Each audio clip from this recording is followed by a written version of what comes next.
Masters of the Universe fans. Scott Toy Guru Neitlich here, the brand manager for Masters of the Universe Classics from Mattel between 2007 and 2014.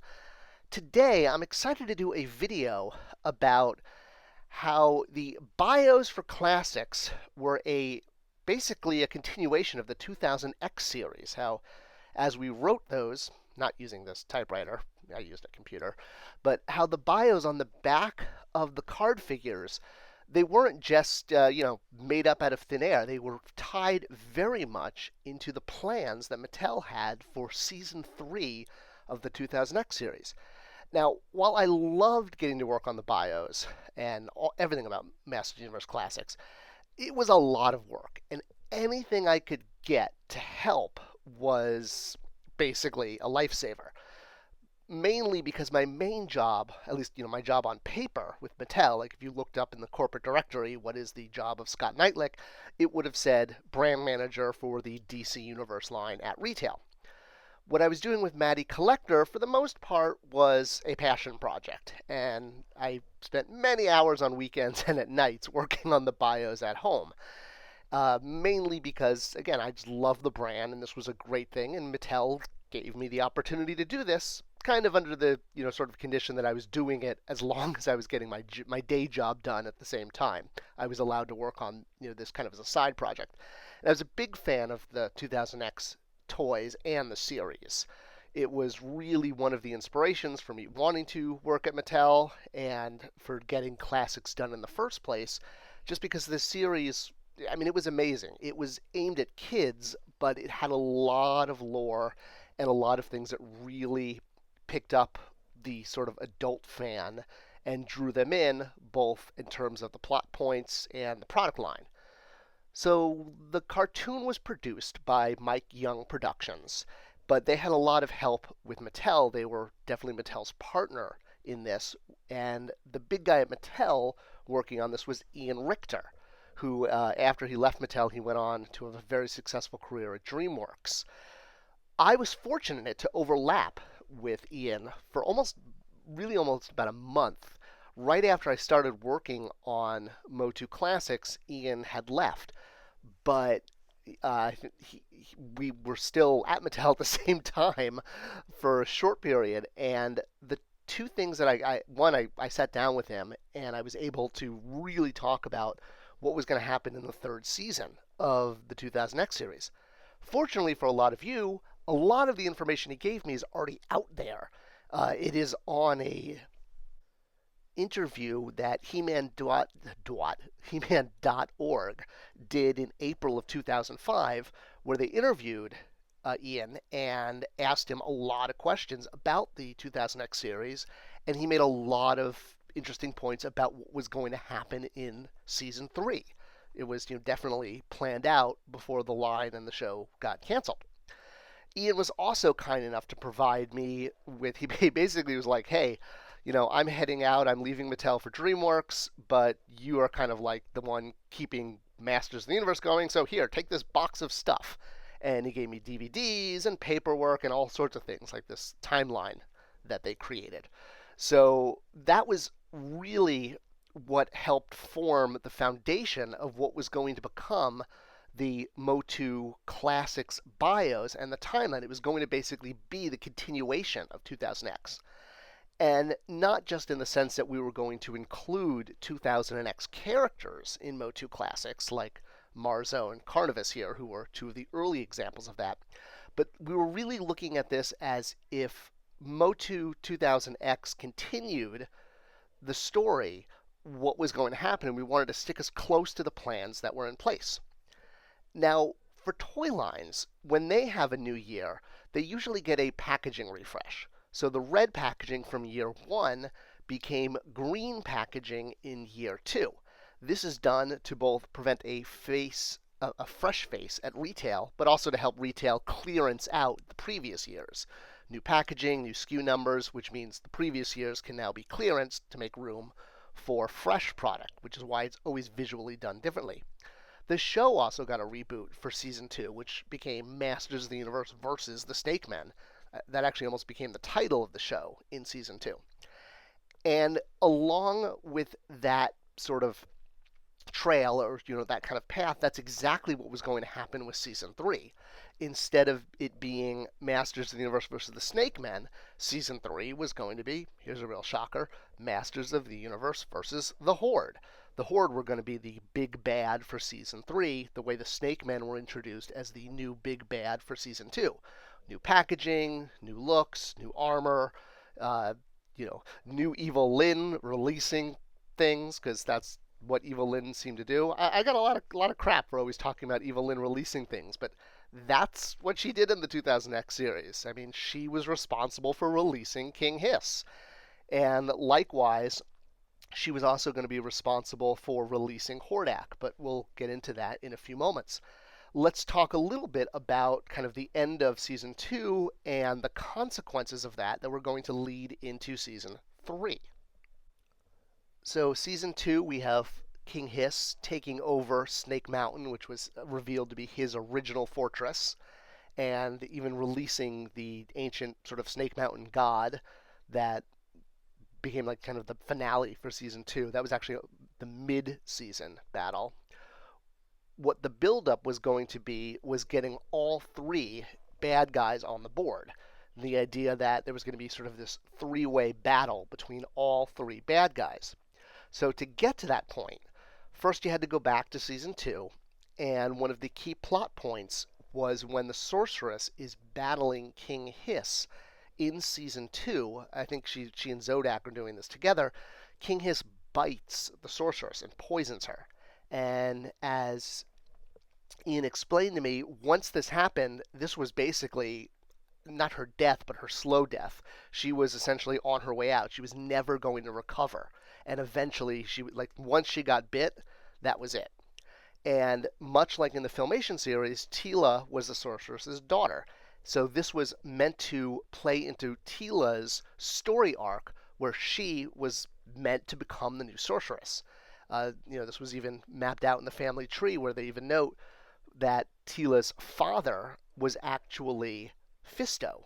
While she was raised by Man-at-Arms, her biological father was Fisto, which was also kind of shown in the show, with the sorceress falling in love with this battle-damaged warrior, and his arms all tied up, and et cetera, et cetera. So this was Teela's arc. She was always meant to become the new sorceress, not necessarily looking like the goddess, but that's just a fun image. And this meant that the sorceress was going to die from King Hiss's wound, in order to allow Teela to move on into the sorcerer's position. This was always meant to be, according to Ian and the other notes that he was kind enough to pass along. And a lot of this, again, is talked about in that interview on He-Man.org. There's a link in the description if you want to go back and read the original interview. So that was Teela's arc. Man-at-Arms also had an arc that was set up in season 2.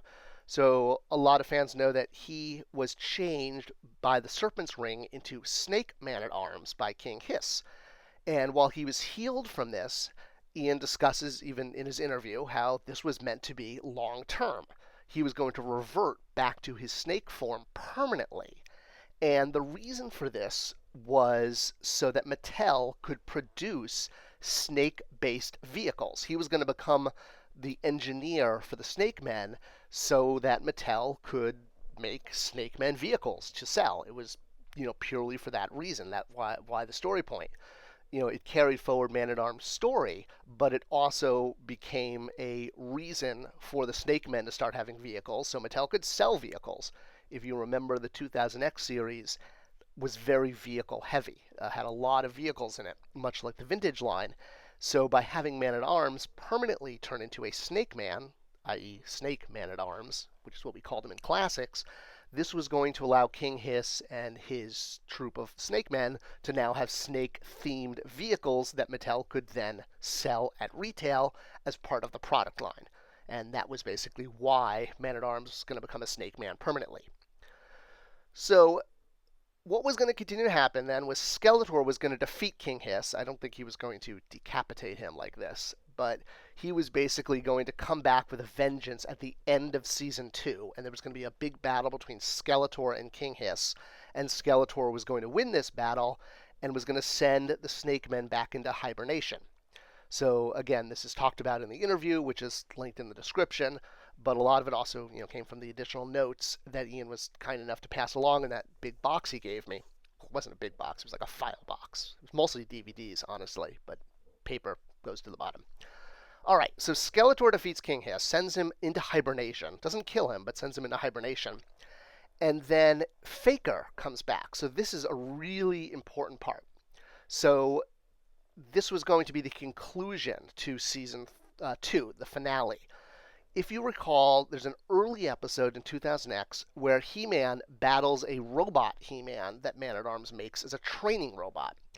And there's a tiny little hint where the robot flashes blue for like half a second before it turns off. This was the hint that this was going to be Faker, this robot that Man-at-Arms originally built. So Triclops was going to steal the robot back and reprogram it so it was no longer a training robot for He-Man that looked like He-Man, but it was now going to be an evil robot.